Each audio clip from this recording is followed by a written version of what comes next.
사랑합니다. 교회를 박해하는 사울을 향해서 우리 예수님은 가시채를 뒷발질하기가 내게 고생이다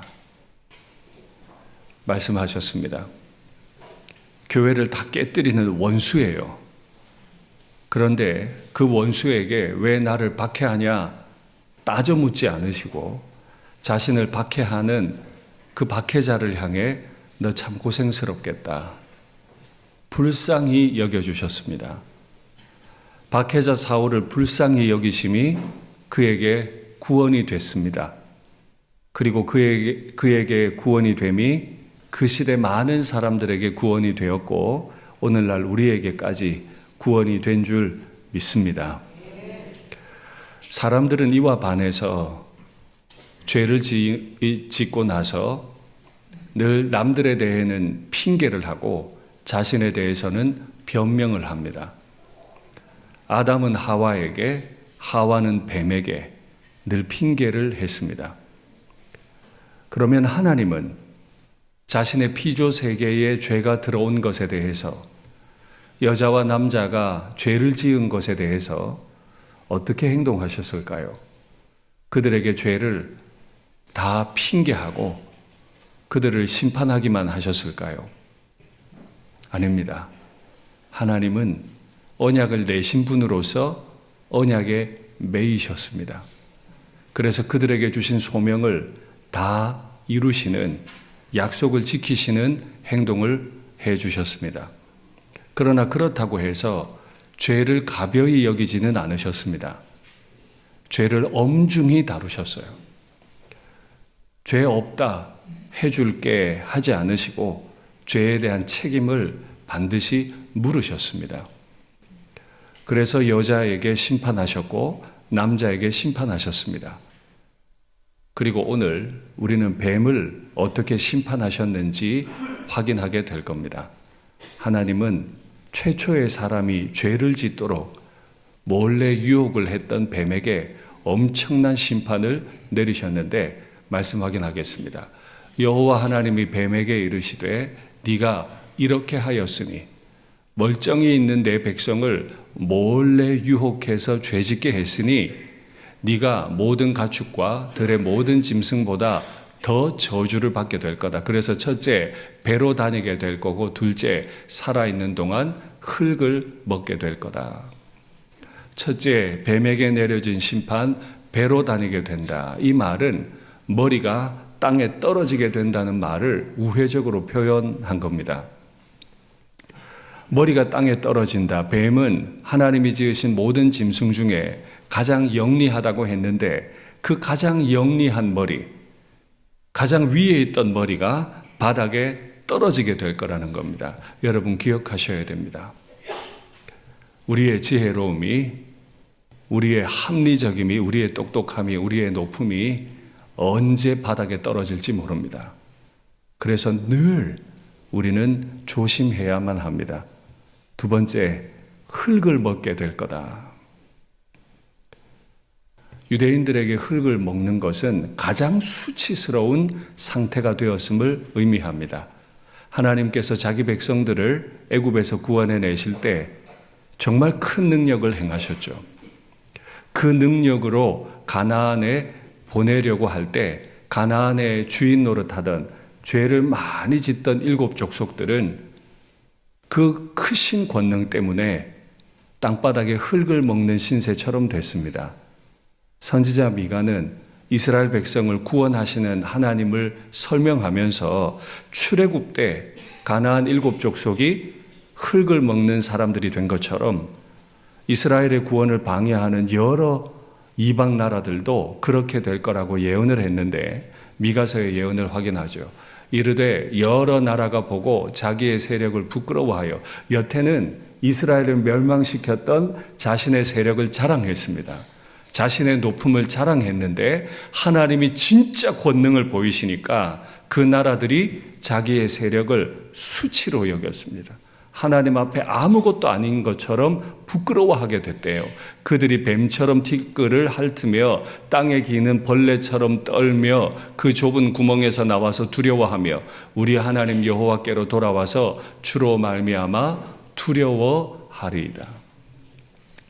하나님은 뱀을 가장 수치스러운 존재로 낮추어 버리셨습니다.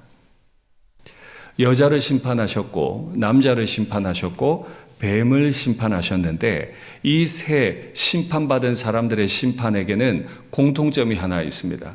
그 공통점은 바로 관계에 기반을 둔 심판이라는 겁니다. 관계에 기반을 둔 심판. 여러분 기억하셔야 됩니다. 죄가 들어오면 관계를 다 깨뜨리고 뒤틀어 버립니다. 죄가 들어오니까 여자는 남자와 머리를 맞대던 존재에서 그만 남자 아래로 떨어져서 남자에게 굴복하는 존재가 되게 하셨습니다. 남자는 여자를 위해 죽도록 평생 동안 땀을 흘리며 고생하게 하셨습니다. 뱀은 모든 짐승들보다 아래로 내려가게 하셨습니다. 여러분, 관계를 조심하셔야 됩니다. 우리의 관계 속에 부부 관계에, 부모와 자녀들 관계에, 교인들과의 관계에 자꾸 좋지 못한 감정이 일어나고 밀어내고 싶은 마음이 있다면 기억하셔야 돼요. 그건 결코 본래적인 게 아닙니다. 자연스러운 게 아닙니다.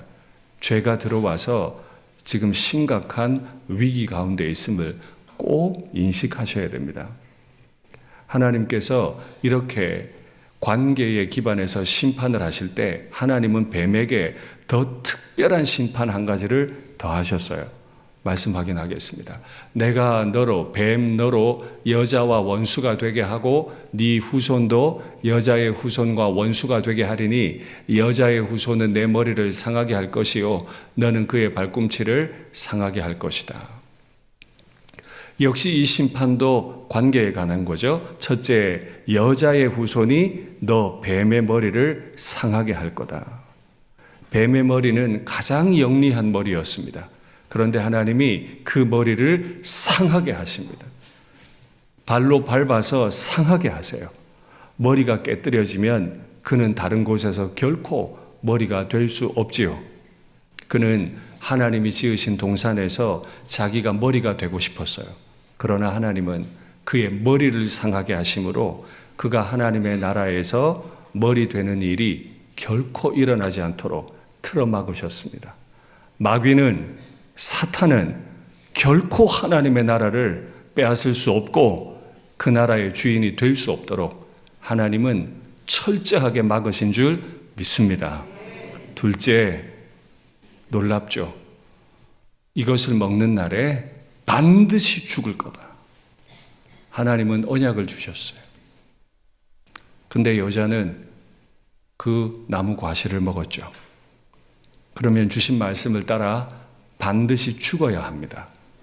하나님은 약속을 지키는 분이시니까요. 그런데 하나님은 그 여자에게 소명도 주셨죠. 생육하고 번성하고 충만하라. 하나님은 이 소명을 이루기 위해 반드시 죽겠지만 이 여자의 죽임을 유예하셨습니다. 다음 주도 보시겠지만 이 여자는 오랫동안 이 땅에 살면서 생육, 번성, 충만의 그 소명을 이루어가게 하십니다. 우리 하나님은 자신이 내신 언약에 스스로 매이시기 때문에 반드시 죽이시되 죽음을 유예하셔서 비록 죄인이지만 임신의 기쁨을, 자녀를 기르는 기쁨을 누리게 해 주셨습니다. 그런데 그 죄인 여자에게서 난 후손이 뱀의 머리를 상하게 하는 메시아가 되게 하겠다.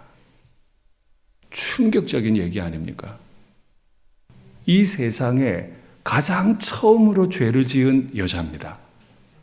죄인이에요. 오고 오는 모든 사람들의 원수 같은 역할을 했고 하나님 가슴을 너무 아프게 했어요. 그런데 그 죄인에게서 후손이 나게 하시고 그 후손이 메시아가 되게 하겠다. 그래서 오늘 말씀의 제목처럼 죄인으로부터 구원이 시작되게 하셨습니다. 가만히 묵상해 보십시오.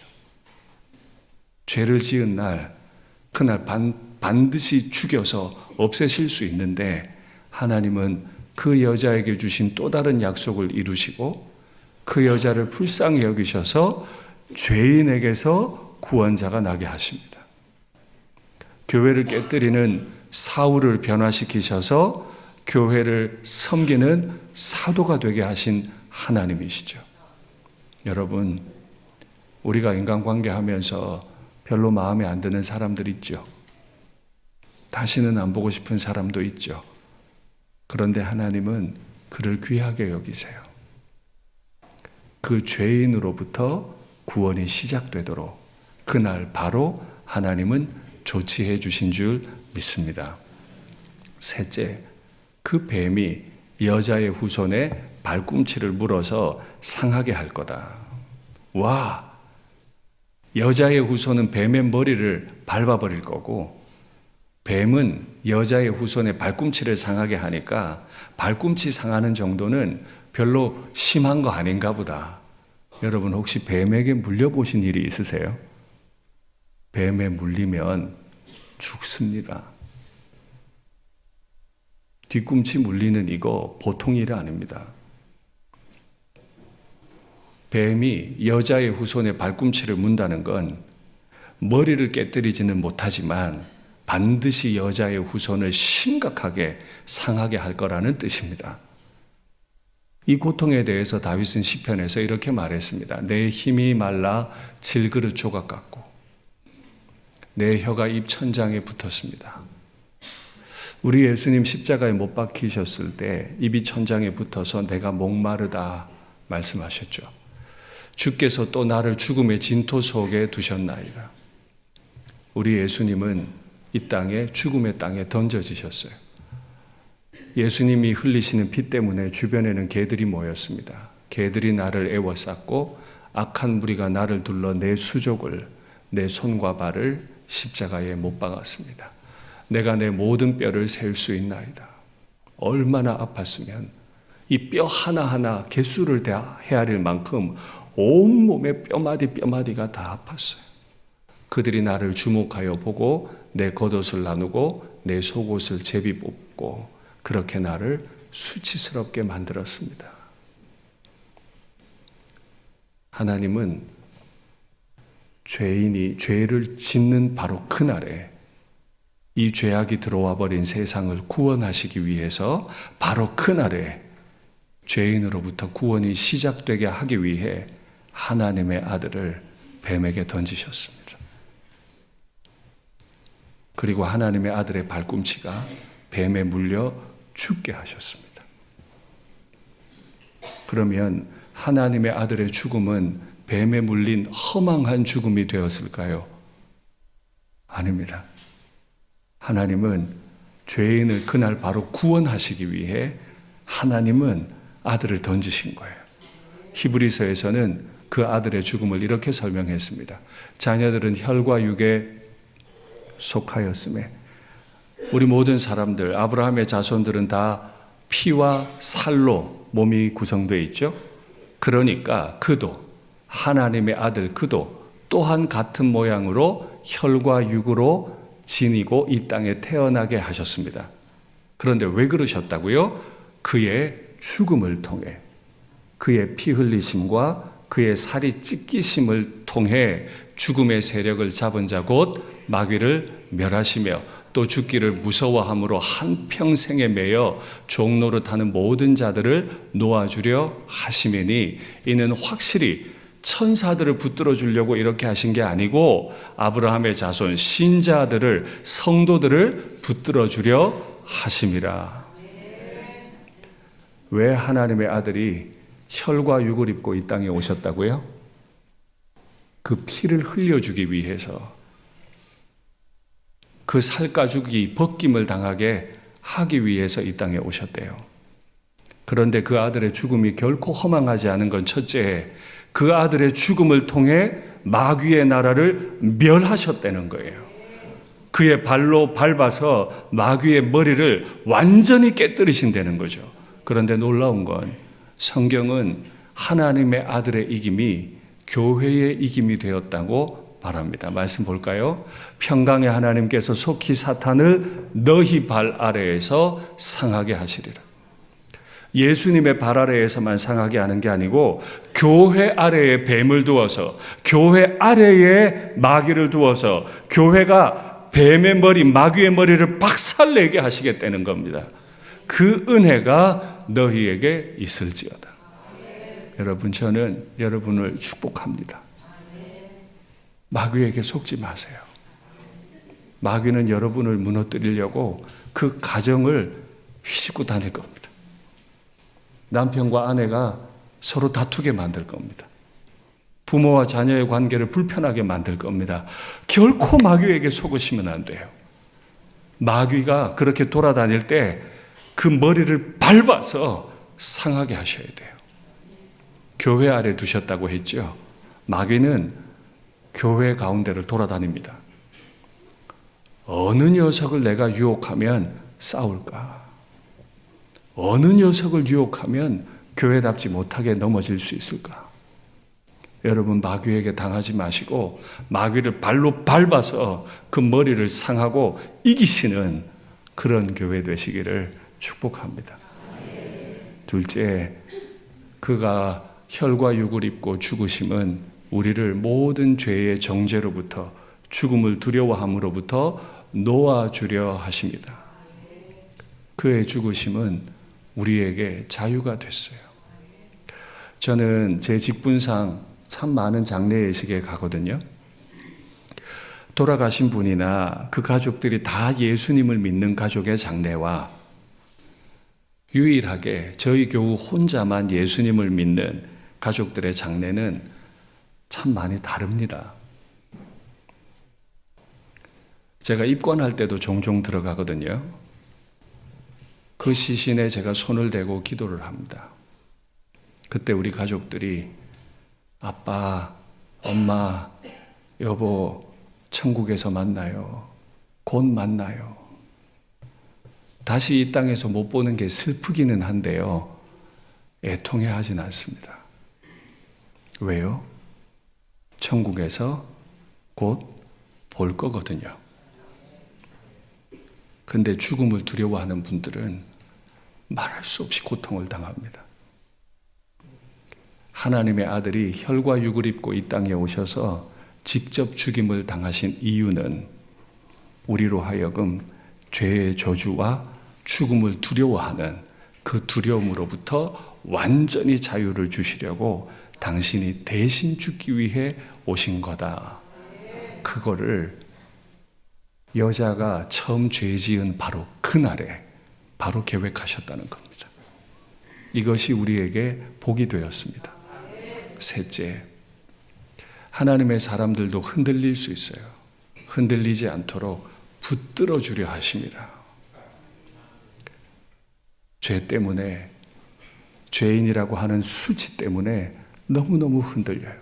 흔들리지 않게 하시려고. 여러분은 주일 예배 오시는 마음이 어떠신지 모르겠는데요. 제가 종종 부탁드리죠. 이 강단에 서는 저를 위해 기도해 달라고. 여러분, 저 여기 그냥 서는 거 아닙니다. 물론 노력해서 서지만 그런 이야기가 아니고 여기 서는 게 말할 수 없이 두려워요. 진짜로 그래요.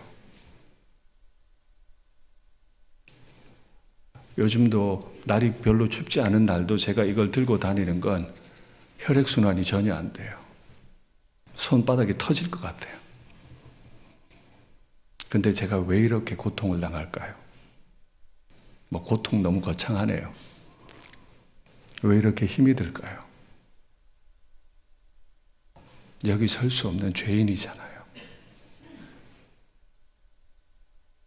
하나님의 말씀을 전할 자격이 없는 죄인이잖아요.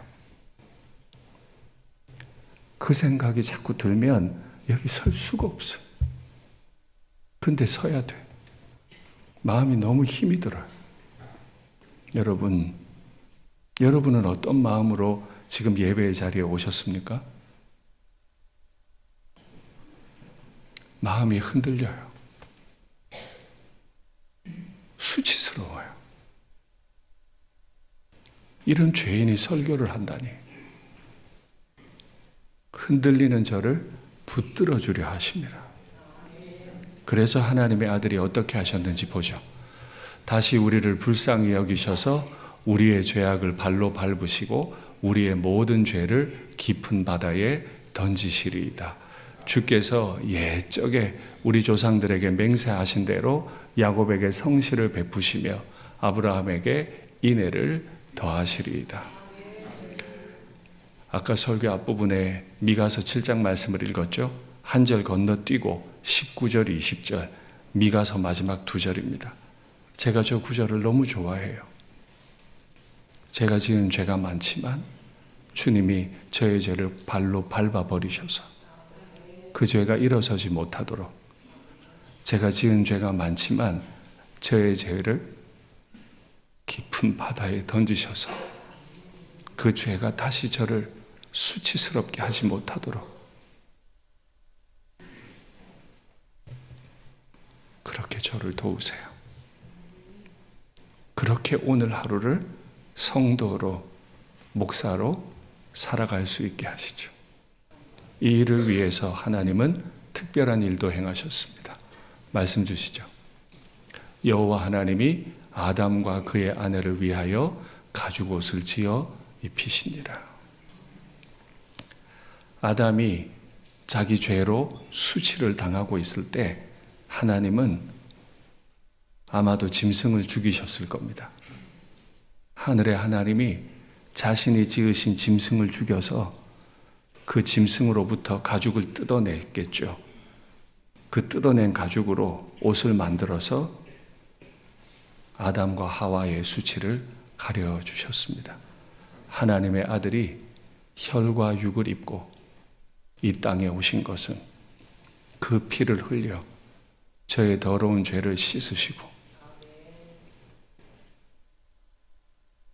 그 아들의 가죽을 벗겨 제게 옷을 입히시기 위해 오신 것입니다. 그 옷은 낡아버리는 옷이 아니에요. 우리 구주의 옷은 낡아버리질 않아요. 그래서 빌립보서는 그 옷을 이렇게 설명합니다. 그는 만물을 자기에게 복종하실 수 있는 자의 역사로 우리의 낮은 몸, 수치스러운 몸을 자기 영광의 몸의 형체와 같이, 하나님의 아들의 형체와 같이 변하게 하시리라. 제가 강단에 설 수 있는 유일한 소망입니다. 저는 여기에 합당한 인생이 아니지만 저를 영광스럽게 변하게 하시기 위해 자신의 살가죽을 벗겨 저에게 입히신 분, 그분에 대한 믿음 때문입니다. 많은 사람들은 하나님의 이 구원을 모욕합니다. 말도 안 되는 소리라고 합니다. 그러면 정작 아버지의 뜻을 따라 이 땅에 혈과 육을 입고 오셔서 피 흘리시고 그 가죽이 찢겨주신 분의 생각은 무엇일까요? 그분의 이 모욕당한 죽음은, 그분은 그 죽음을 어떻게 생각하셨을까요? 이사야가 이렇게 말했습니다. 그가 자기 영혼에 수고한 것을 보고 만족하게 여길 것이다. 내가 윤상덕이를 구원했다. 내가 일상교회 교우들을 구원했다. 자기의 피 흘리심과 자기 가죽의 벗겨짐을 만족스럽게 여겨주시는 분. 사울아, 네가 나를 박해하느라고 가시채를 뒷발질하는 것 같은 고생을 하는구나. 그 원수를 종으로 불러주신 분의 사랑이 오늘 하루 우리를 살게 함을 믿습니다. 말씀을 맺겠습니다. 우리는 날마다 죄짓고 삽니다. 그러나 하나님의 아들은 그의 피를 흘리고 그 가죽을 벗겨 우리에게 입히심으로 죄 지은 그날 바로 죄 지은 그 여자에게서 구원이 시작되게 하셨습니다. 하나님의 이 넘치는 사랑을 마음으로 꼭 믿으시고 이번 한 주도 구원의 삶을 누리시기를 간절히 바랍니다.